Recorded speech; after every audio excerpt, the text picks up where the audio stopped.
usual. Charging, how to charge my battery. So constant current method, constant voltage method, rectifier method. Three methods are there to charge your battery. So in constant current method, you see the battery is going to be driven by a constant current. So when the supply is high voltage, the battery to be charged is low voltage. This method is used. You know that supply voltage high and battery is low. Now definitely current will flow from the supply to battery and charge your battery. The number of batteries is considered in series across the DC voltage, and the constant current is maintained to the batteries with the help of resistors. By adjusting the proper resistors, I can ensure the constant current is flow through the battery, which is considered in series. Constant current method எப்ப use பண்ணுவோம்னா when the battery capacity is very very less and supply voltage is very very high. And I'll ensure constant current using this variable resistance assembly here. Constant voltage method means if I want to apply a constant voltage across the cells, I'll be connecting all the cells in parallel and I'll be using resistors to control the amount of current flowing through each of the cell. The battery is first considered a very high charging current will flow. Meanwhile, the terminal battery increases, the charging current reduces automatically. So current will be split when you have many components in parallel. Initially, a very high amount of current will flow till this point. Then as and when your battery is getting charged, the current will be divided among all the batteries. So end of the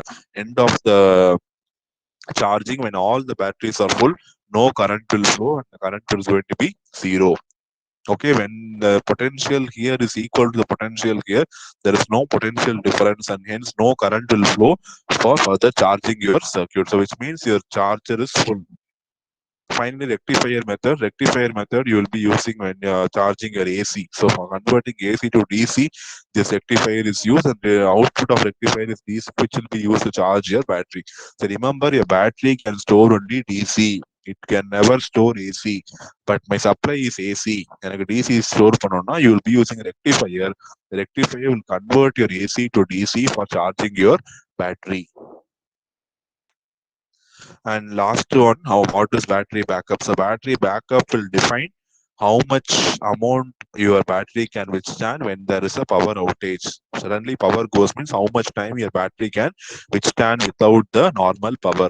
So it will supply power when there is any outage to the main power. And the main power is off for some reason. This battery backup will supply power to the devices. So it can protect electronic hardware from power spikes, dirty electricity, and power outages. And it is available in all sizes commercially, and you can use it. Definitely, just like what is a power bank. When the main is going means I cannot charge my mobile phone. But if I use a power bank, I can still charge it because that is going to provide a DC current to charge my battery in the mobile phone. That is going to be the battery backup. Battery backup will say how much hours your battery can supply current when there is a power outage. Okay, so these are some of the basic topics in unit 5. Some topics are remaining, so we will see them as and when